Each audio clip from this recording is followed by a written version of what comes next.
여기 이제 성경의 디모 바울 사도에게 주셨던 이렇게 성경 말씀을 기초로 하면서 이제 우상 섬기는 그 문제를 어떻게 무엇으로서 이겨낼 수 있는지를 우리가 이제 배울 수 있어요. 자, 문제 98번입니다. 문제 98번. 자, 지금 우리가 아는 것이 뭐냐면 우상을 섬기지 마라는 이계명에 대한 부분인데요. 왜 우상에 빠질까라는 거예요.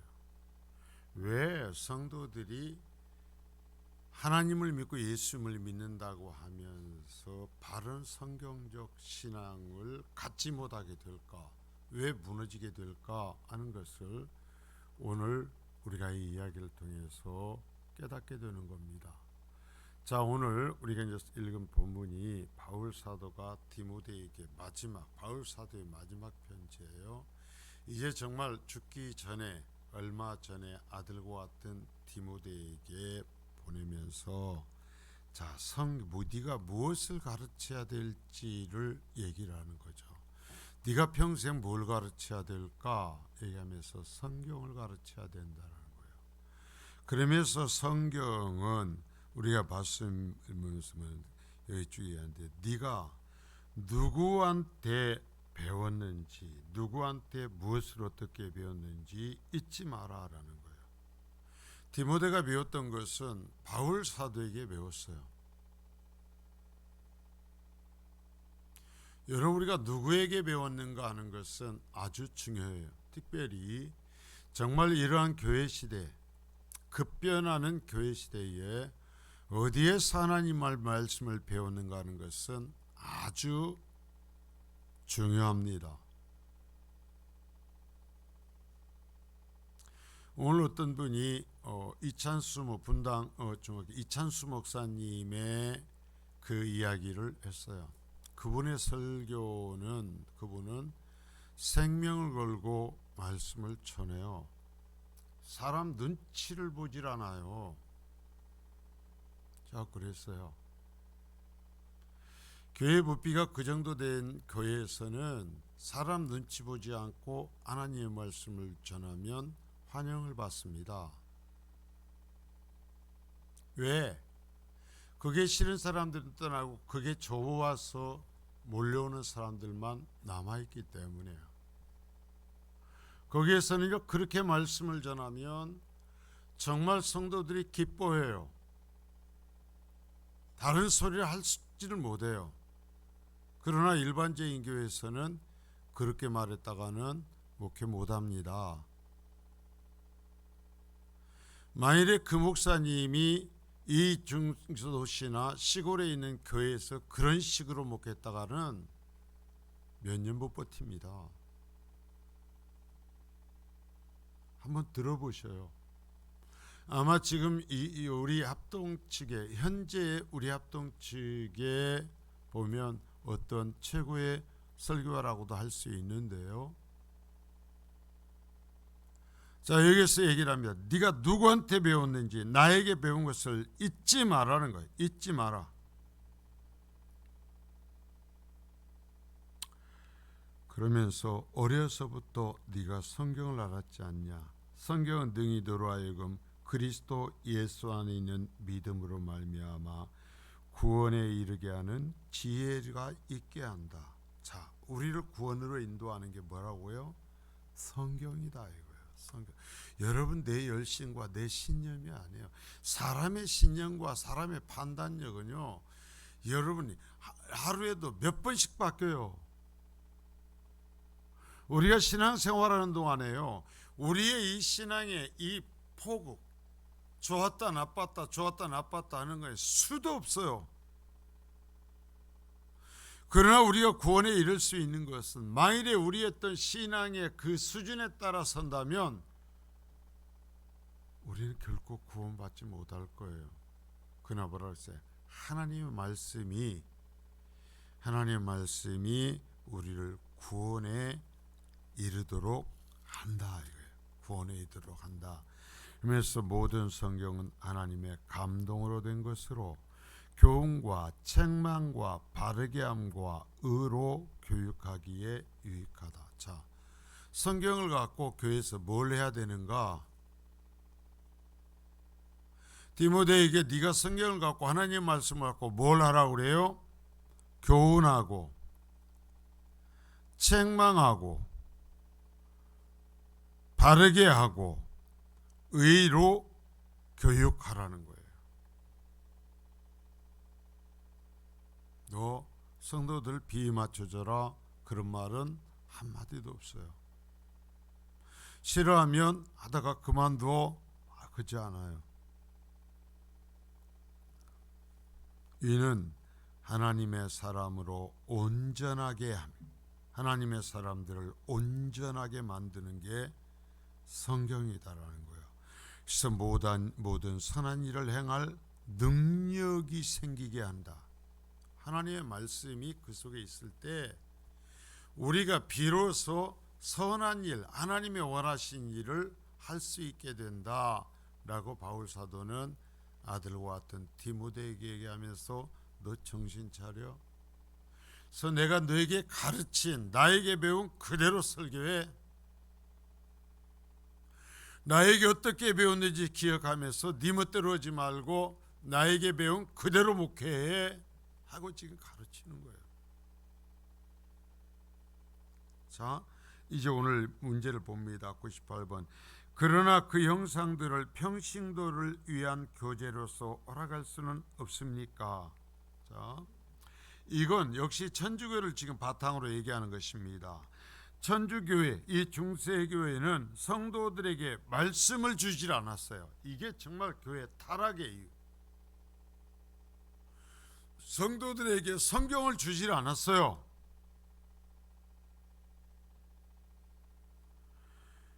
그리고 이 성경을 가르친다고 하면서 한 게 무엇입니까? 뭐 12사도의 상을 만들어 놓고 성경에 예수님의 생애라는 그림을 그려가지고 예수님이 이렇게 사셨고 동정녀 탄생부터 십자가에 달리시고 부활하시고 승천하신까지 그림을 그려갖고 가르치려고 그런 거예요. 아니, 성경이 있는데 성경을 안 주고 그림을 만들고 여러 가지 예식의, 예배라는 예식의 어떠한 인간적인 흥미를 강조해 가지고 그것을 통해서 어떤 신비감을 느끼게 하려고 그러는 거예요. 자꾸. 이게 지금도 천주교 미사에는 상당 부분이 남아 있어요. 그래서 성경에 근거가 없는 이상한 짓들을 하고 있죠.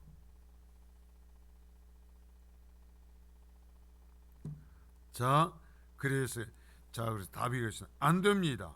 우리가 하나님보다 더욱 지혜로운 척해서는 안 됩니다. 왜? 하나님의 말씀을 주셔서 이 바울 사도를 통해서도 성경 가르쳐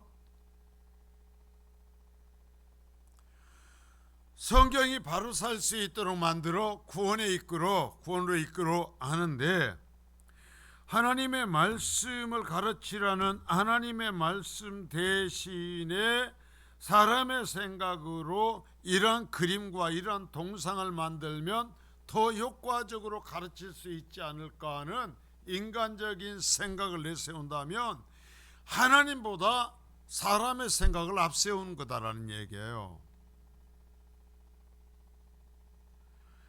하나님께서는 자신의 백성을 말 못하는 우상에 의해서가 아니라, 자, 우상 보고 사람들이 만든 그림 그려놓은 것 보고 하나님 믿게, 하나님 알게 하신 것이 아니라 하나님은 하나님 자신을 알 수 있는 방법을 하나님이 직접 계시해 놓으셨다라는 거예요. 그 길을 열어 놓으셨다라는 거예요. 그게 뭐예요? 말씀이요. 자, 하나님 말씀에 살아있는 설교로 가르치십니다. 자, 이게요, 이 하이델베르그 교리문답의 답 그대로예요. 종교개혁을 하면서 종교개혁을 하자 이 개혁자들과 개혁교회를 군대를 이끌고 수십 년을 쫓아다니면서 불태우고 잡아 죽입니다. 그렇게 죽임을 당하고 도망다니고 그런 상황에서 이런 신앙고백서들을 만드는 거예요. 그러면서 얘기하는 것입니다. 하는 것이, 자, 교회의 하나님은 하나님의 말씀에 살아있는 설교로 가르치십니다. 자, 성경이 있어요. 그래서 개인이 성경을 읽고 깨달을 수도 있어요. 그러나 솔직히 지금은 많은 주석이 배포가 되기도 했지만은 일반 성도들이 성경 전체를 알고 자신의 감정과 자신의 어떤 얕은 지식을 따라가지 않고 66권 전부를 바로 한 문맥 속에서 해석하며 이해한다라는 것은 너무나 어렵습니다. 때로는 단어 하나의 의미, 때로는 문맥의 의미, 때로는 성경 배열의 의미, 때로는 저기에서 이 말하고 있는 어떤 그 순서들의 의미들까지, 그리고 이 얘기가 나온 그 당시의 사회와 문화와 이러면 정치적인 이 배경들까지를 같이 보면서 하나님께서 말씀하신 이 성경도 그 당시에 살던 선지자들이나 사도들, 한 시대 속에서 살고 있는 사람들, 그들의 성격과 그 상황 속에서 이 말씀을 기록해 놓은 것이거든요. 예, 그것을 연구해야 돼요. 그것을 이해해야 돼요. 그래서 신학교에서 교회사를 배우고 그 시대사, 이스라엘 역사를 배우고 세계사를 배우는 거예요. 그래서 이 성도들이 바르게 말씀을 정말 깨달을 수 있도록 하나님께서 교회에서 사용하시는 방법은 뭔가? 바른 종교개혁을 하는 이 스승들이 뭐냐면은 하나님의 말씀에 살아있는 설교다 그래요. 살아있는 설교다. 그래서 나하고 설교가 단절이 되어 있으면 나는 말라 죽습니다. 자, 단언합니다. 내가 설교를 통해서 회복되지 않고 내가 설교를 통해서 생명의 말씀을 먹지 않는 한 말라 죽습니다. 제가 옆에 화분들을 놔두고요, 밑에 물을 붓주면 나뭇잎 사이들이 색하고 모양새가 달라져요. 물을 안 먹으면 죽거든요. 여러분, 설교를 왜? 하나님께서 택하신 방법이에요. 하나님께서 설교자를 세우시고 하나님의 말씀을 설교해서 성도들을 살리시고 이끌어 가시는 것이 하나님의 교회 시대의 방식이에요. 그래서 설교자의 타락은 교회의 타락으로 이끌어져요.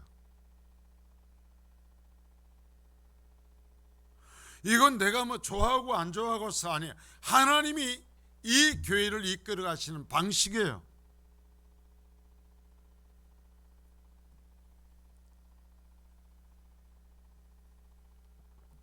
자, 평신도를 위한 교재로 그림을 사용하도록 허락하는 것은 잘못된 것이다.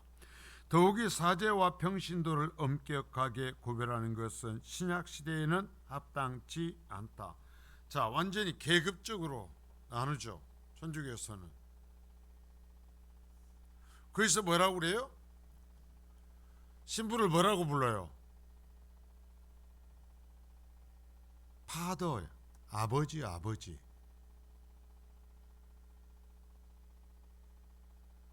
그래가지고 신부는 하나님처럼 죄를 고백받고 죄를 사해 주는 권한이 있다고 그래요.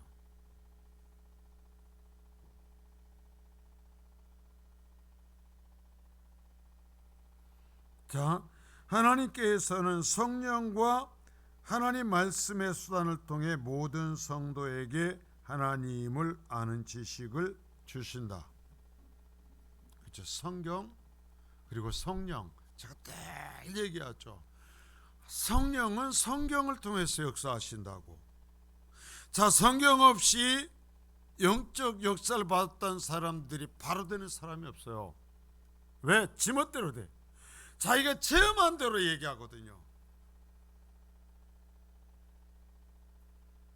요즘은 이제 별로 그런 체험 얘기도 안 하는데, 천국 갔다 왔다고 간증으로 된 사람들 얘기를 들으면요, 열이면 열 다 달라요.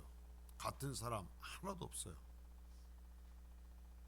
왜 그래요? 말씀과 상관이 없기 때문이에요. 내가 봤다라는 거예요. 그러나 그것은 구약시대에도 많이 그랬어요. 항상 내가 봤대.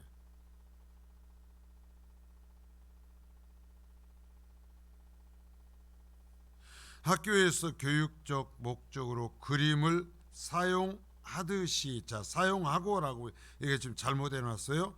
사용하듯이 교회에서는 묵상을 위해 그림을 사용하는 것은 문제될 것이 없지 않는가라는 질문을 할 수 있다. 그러나 성인의 그림들이나 마리아상은 묵상에 도움이 되지 않는다. 왜요? 여러분 지금 봐요.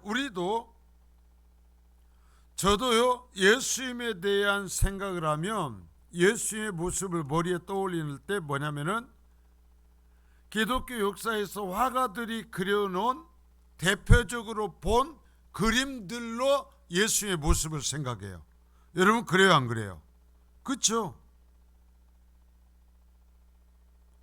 이게 성경에 하나님이 말씀하시지 않는 그런 그림들이나 심지어 어떤 마리아상이나 이런 것들이 우리를 얼마나 왜곡시킬 수 있는지를 보여주는 거예요.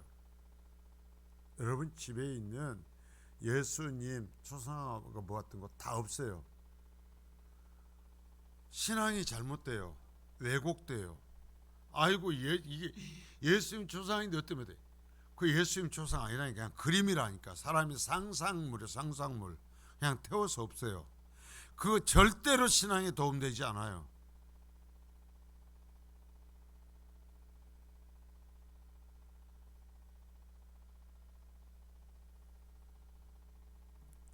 오히려 그러한 것들은 너무 쉽게 미신으로 빠지야. 그렇죠. 그런 것을 통해서 말씀이 아닌 그걸 통해 상상하면서 내 속에 만들어진 어떤 것을 따라가 버리는 거예요.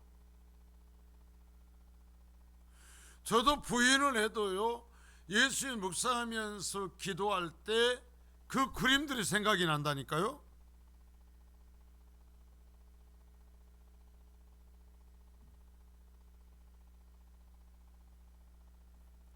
예를 들어 성인들의 그림이나 마리아의 그림들을 기적을 일으키는 수단으로 사용하기도 하는데 그것은 분명 우상적인 것이다. 자, 마리아상 만들어 놓고 성인들이 어떤 걸 놓고 여기에서 이 성인의 어떠해서 무슨 일이 일어났다, 마리아상에서 무슨 일이 일어났다. 여러분 어디 성경에 그런 표적이 따르는 그곳에서 구원의 역사가 있을 것이라고 하나님 말씀하신 적 있어요? 예수님이 말씀하신 적 있어요? 예배당마다 그런 동상 만들어 놓고 그래가지고 어떤 교회 예배당에서 그 마리아가 피눈물을 흘리면, 베드로 상이 눈물을 흘리면 거기에 가서 절하고 거기에 가서 섬겨라, 그리하면 구원을 얻으리라, 이런 말씀하신 데 있어요, 없어요? 없어요. 자, 그것을 믿으면 사탄은 그것을 사용합니다.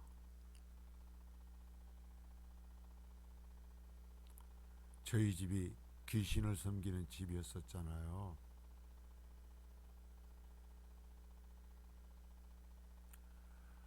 쌀을 갖다가 운묵이 놔두고 그러면 뭐 신이 어쩐다고 하는데요.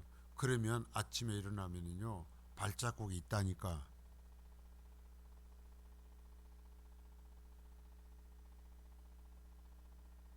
왜 그런 줄 아세요? 그걸 믿고 그걸 의존하고 그걸 따르려고 하니까 사탄이 그 짓을 하는 거예요. 말씀 외에 다른 것을 붙잡고 그것을 의존하려고 하면 사탄은 내가 바라고 의존하는 것을 반드시 내 앞에 보여줍니다. 여러분 아셔야 돼요. 말씀이 아닌 다른 것을 의존하며 그런 것을 통해서 어떤 표적을 삼고 따라가려고 하면 반드시 사탄은 내가 바라고 원하는 표적을 보여줘요. 제가요 체험을 했다가 체험을 얘기하면 어떤 사람들보다 체험을 많이 했어요. 제가 그래서 얘기할 수 있어요. 제가 눈으로 보고 제가 체험을 하고 제가 소리를 듣고 제가 느끼고 제가 싸우고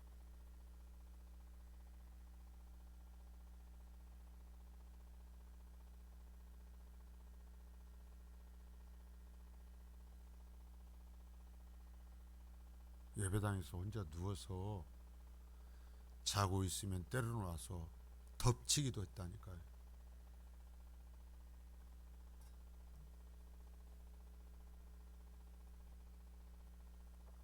무서 죽는데 이제 그런 얘기하면 나는 바보 같았어요. 그까지 또 오면 또 싸우면 되지.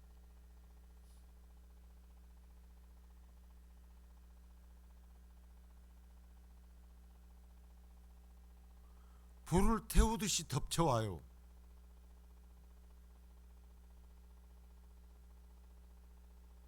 근데 그게 무슨 의미가 있어요? 그게 나를 태울 수가 있어요? 그게 나를 소멸시킬 수가 있어요? 정신 차리고 예수 믿음으로 싸우면 정말 안개 사라지듯이 사라져 버리는데 오히려 그런 걸 통해서 내 믿음이 견고해지는 거죠. 확고해지는 거죠. 가면서 또 혼자 누우면서 그러는 거예요. 올라오면 또 와라.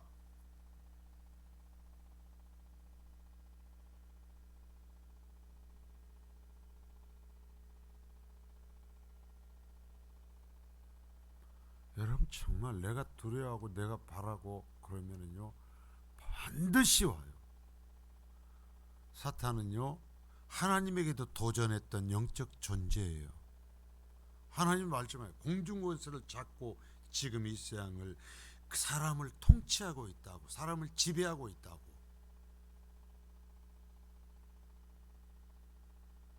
신처럼.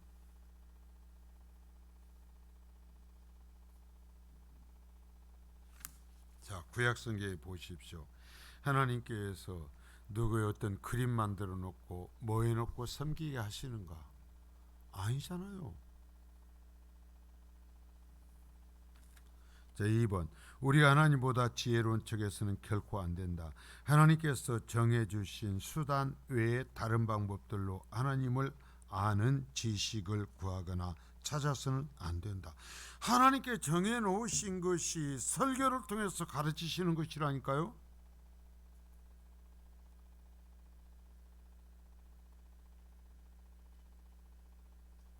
말씀을 통해서 가르치시는 것이라니까요.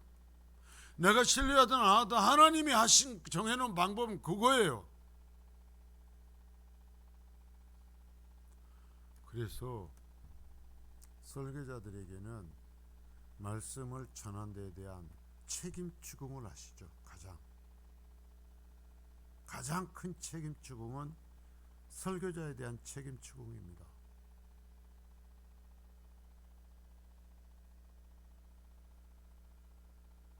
하나님께서는 자신차 우리가 봐요.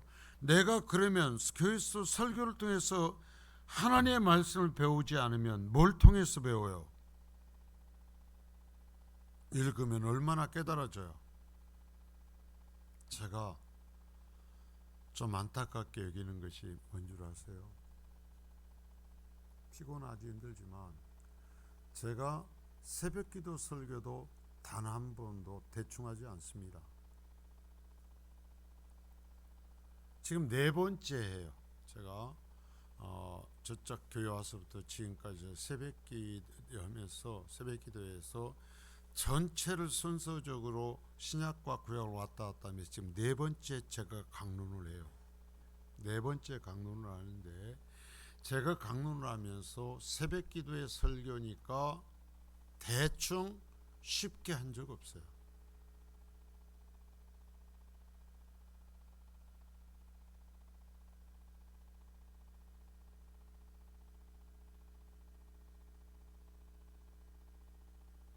왜? 그때도 하나님 말씀 전하는 것이니까. 자, 하나님께서는 자신의 백성을 하나님 말씀의 설교를 통해 가르치기로 작정하셨고 또한 실제로 그렇게 하고 계신다. 교회에서 가르침 이외에 다른 수단은 없다. 자, 교회에서 가르치는 것 외에 다른 수단은 없다. 이 많은 사람들이요, 세상에서 말씀 공부한다고 여기 쫓아다니고 저기 쫓아다니는데요, 정말 바른 성경 공부하는 것도 있겠지만 거기 쫓아다니다 다 망했습니다. 이단들이 뭐 하자고 그래요? 성경 공부하자고 그래요. 선교단체들 쫓아도 성경 공부하자고 그러는데요, 성경을 66권을 균형 있게 가르치지 않습니다. 제가 장담합니다. 자신들이 추구하는 쪽을 강조를 해요. 왜? 교회가 아니기 때문에. 그래서 지금은 좀 덜하지만 교회와 선교단체가 항상 불편한 관계였어요.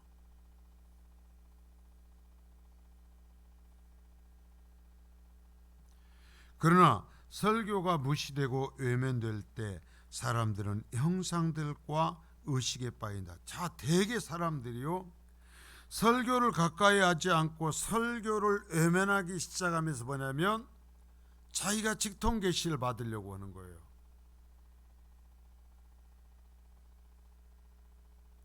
내가 들었다, 내가 봤다라는 거예요.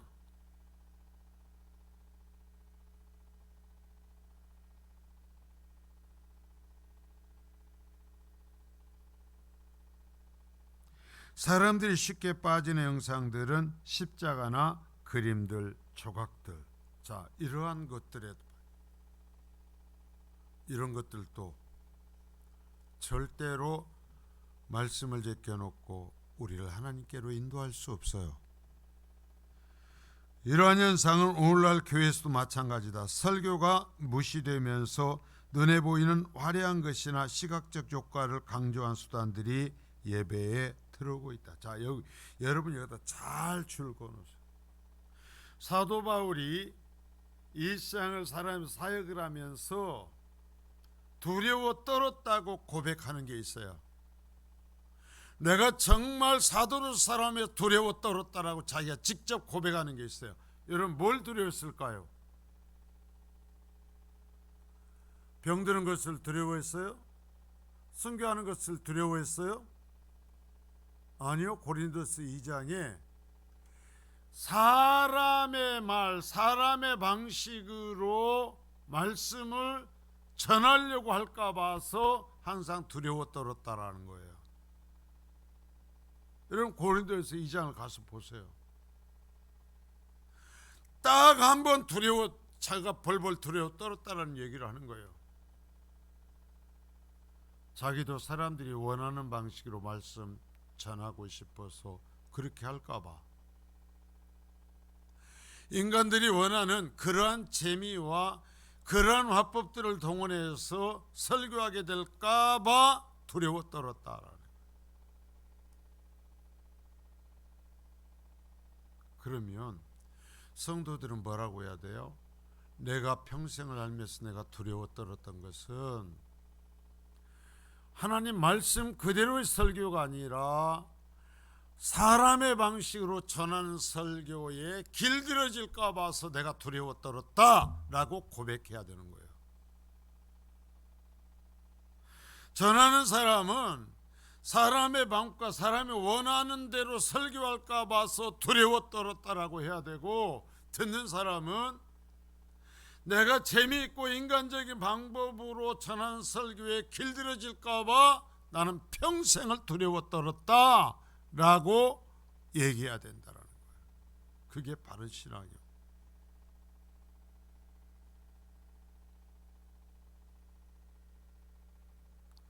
그래, 화려한 것이나 시각적 효과, 참 어떤 것들이 참 교회들 관련되니까 말하기 뭐한데, 예배 시간에 저 같으면 막 말씀을 전하기도 바쁜데 막 나와가지고 이쁜 옷 하늘하늘 입혀가지고 춤추.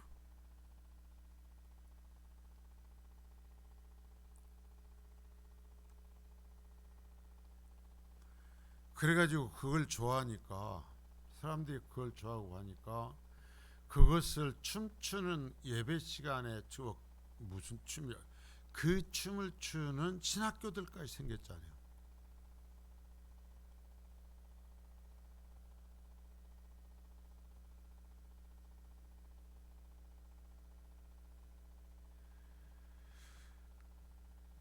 그래서 요즘 사람들은 생각보다는 느낌 중심의 예배를 드리고 있다. 내 마음에 편해야 돼요. 내 마음에 좋아야 돼. 아, 행복했어. 아, 좋았어. 아, 따뜻했어.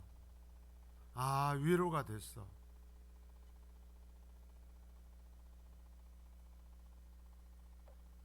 인간 자신의 감각과 느낌이 예배를 판단하는 기준이 되고 말았다. 자, 인간의 감각과 느낌, 내 감각과 느낌을 감동시켜야 은혜로운 말씀.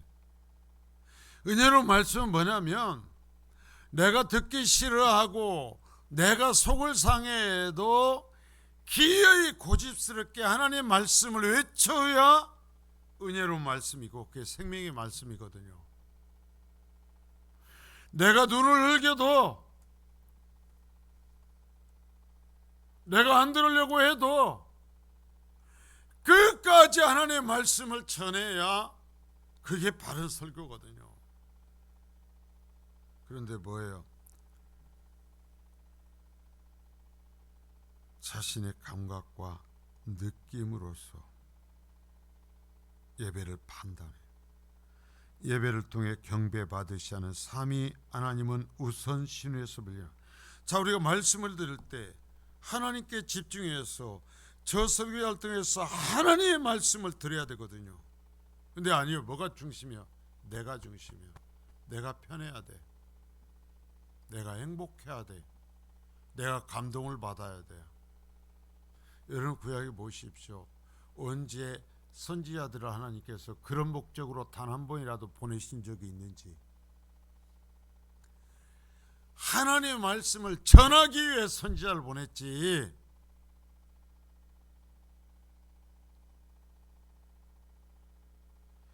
교회에서 가장 중요한 은혜의 수단은 생동감 있는 설교다. 자, 그대로 재현시켜 주는 거예요. 예수의 말씀하셨듯이, 사도들이 말씀하셨듯이 재현시켜 주는 것이 최고의 은혜의 수단이다. 그로 인하여 교회는 은혜를 누리게 된다. 자, 요즘 시대의 찬송 조심해야 돼요.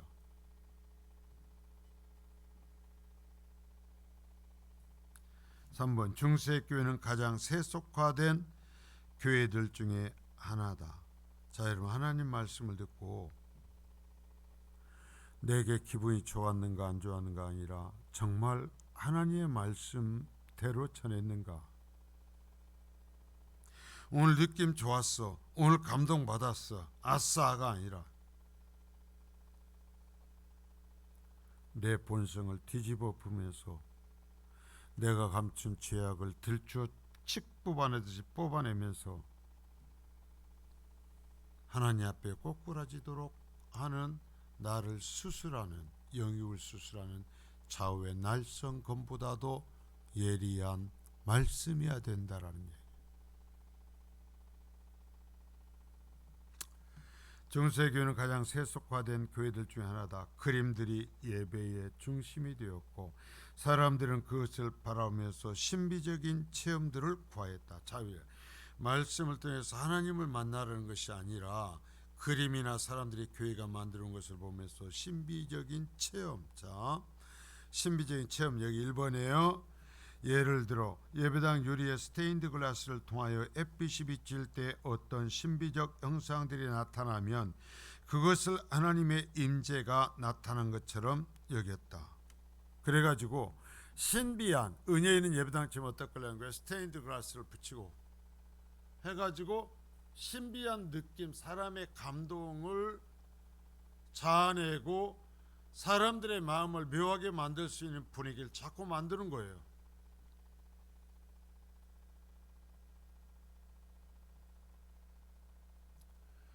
그러나 이것은 자연적인 현상이지 영적인 현상이 아니다. 때로는 잘못된 체험들도 있다. 하나님의 말씀으로 설교하는 가운데 임하는 성령의 감화가 진정으로 성경적인 영적 체험이다. 자, 하나님의 말씀으로 설교하는 가운데 성령이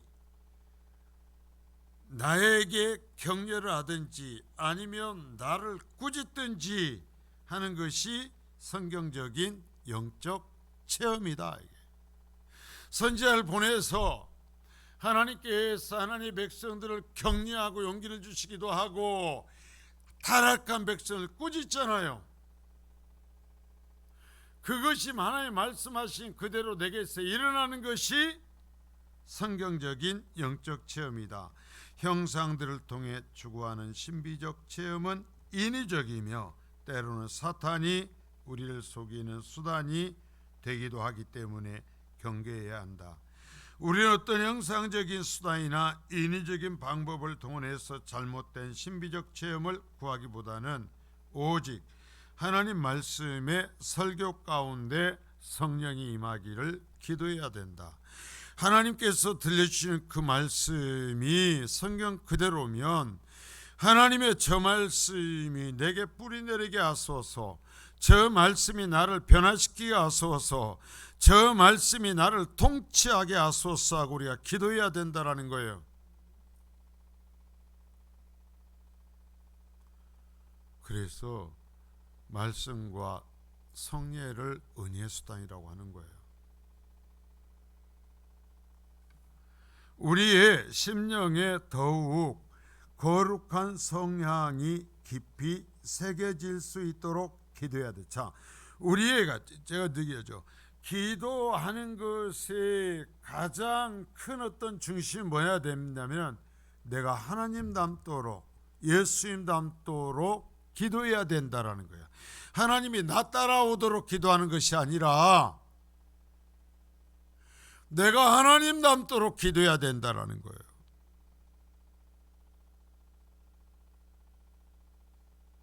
자, 거룩한 성령이 내게 깊이 새겨지도록. 자, 그래서 그 말씀을 하나님의 말씀으로 받고 그 말씀을 통해 성령이 내게 역사하셔서 그 말씀이 내 삶이 되고 고백이 되도록 변화가 일어나야 된다라는 거예요.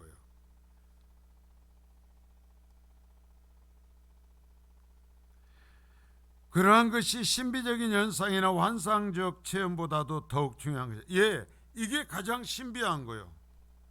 절대로 변화될 수 없었던 나의 그 악한 성품이 하나님의 말씀을 통해 성령의 역사하심으로써 나를 하나님 중심으로 바꿔가는 게 최고의 신비요. 여러분 봐요. 어떤 영이 나한테 왔다 간 거, 내가 뭐 천국을 보고 내가 어떤 소리를 듣고 한 것이 무슨 신비냐고요. 아무것도 안 바뀌는데 내 인격을 송두리째 바꾸고 내 삶의 방향을 송두리째 바꾸는 것이 은혜지. 그게 신비지.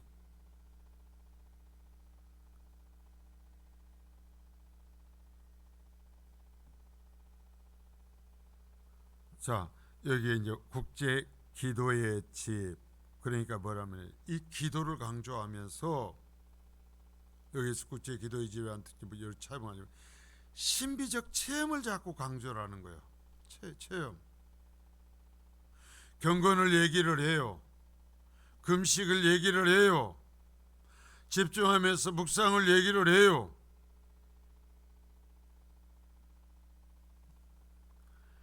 그러면서 기도라는 명목 아래 예언 운동을 해요. 하나님이 말씀하시지 않는 이야기들을 하기 시작해요. 이게 예언이에요. 하나님 말씀하시지 않는 다른 걸.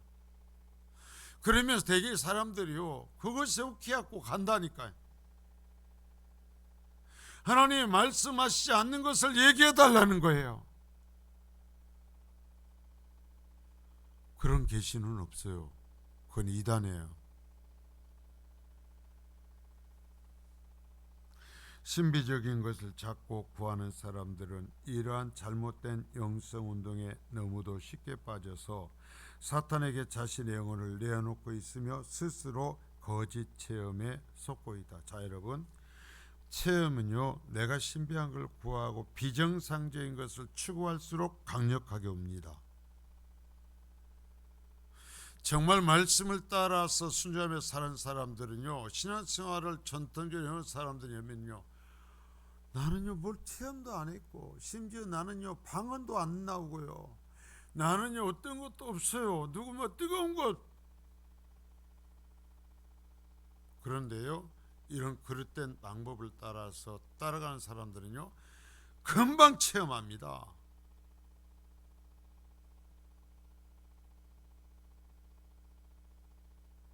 그러니까 한동안 방언을 하면서 어떤 기도에서 기도원장이 방언 못하면 우리 기도원에서는 개도 방언하는데 방언도 못하는 것이 예수 믿는 것들이라고 하면서 훈련시켰잖아요. 자, 랄랄랄라 지금부터 하라. 그러면서 훈련시켰잖아요. 실제로.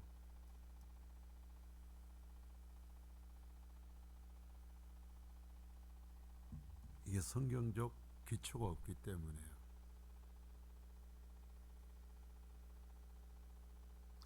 이는 마치 여러 형상들을 가지고 신비적인 체험을 추구했던 것과 다를 바가 없다. 자, 여러분, 무당들이 구슬할 때 신비적인 역사가 일어나요? 안 일어나요? 일어나요. 여러분, 신비적인 체험을 정말 내가 내 영원한 구원 상관없이 체험하겠다 하면 가서 신내림 받아보면 며칠 내로 말할 수 없는 신비적 체험들 합니다.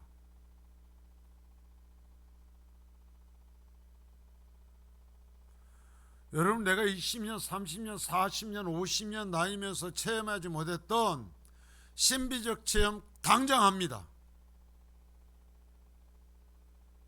내 몸이 발발 떨리고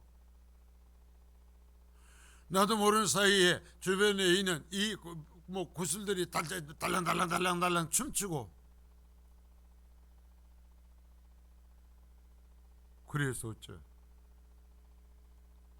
교회가 그러고 있으면 좋겠어요? 딸랑딸랑하고 저 혼자만 날려거리고 저 혼자 펄쩍거리고 저 혼자 봤다고 그러고. 자, 오늘날 유행하고 있는 관상기도 아까 얘기했죠. 체험 강조하는.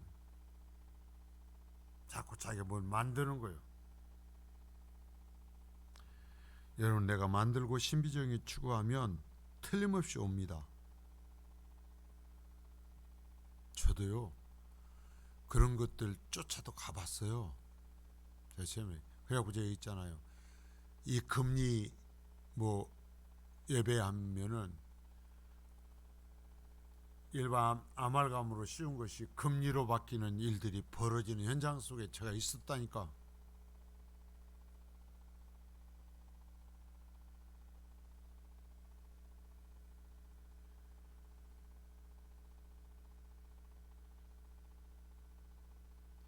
성령에 의해 영적 체험이 아니라 상상력과 주관 혹은 직관을 통해 영적 현상을 추구하는 것인데 이는 매우 위험하다.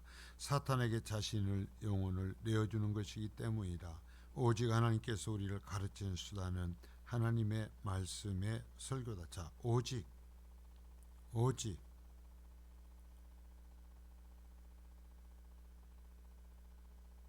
하나님의 말씀의 설교다. 따라서 진정한 은혜를 누리기 위해서는 하나님께 정하신 수단인 설교를 들어야 한다. 설교가 들리면 살고 설교가 들리지 않기 시작하면 죽습니다. 왜? 이것이 하나님이 정하신 수단이기 때문에. 교회.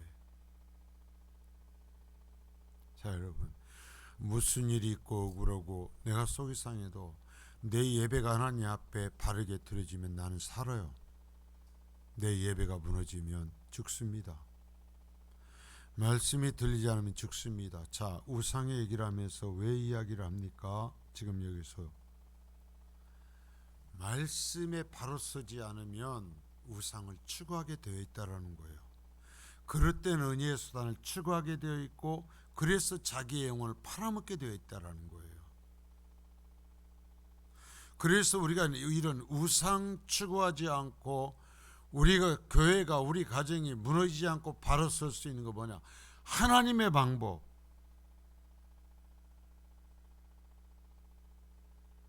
그러면 사람들이 얘기할 거예요. 그러면 뭐 목사가 하는 설교는 다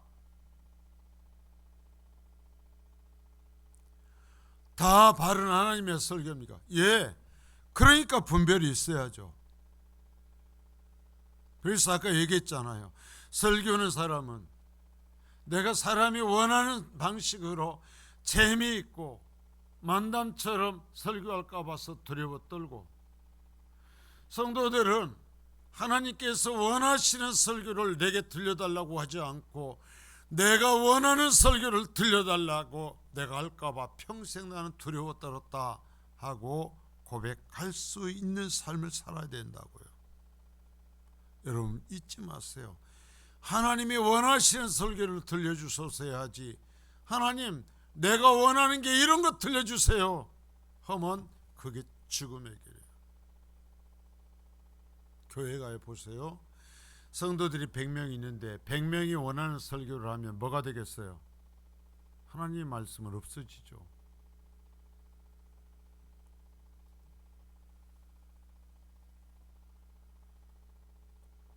그래서 성도들도 영적 판단력이 중요하고요. 그래서 그 말씀에 대한 부분을 놓고 기도해야 돼. 죽을 때까지 정말 기도하고 기도해야 돼요. 거룩하신 주님 감사합니다.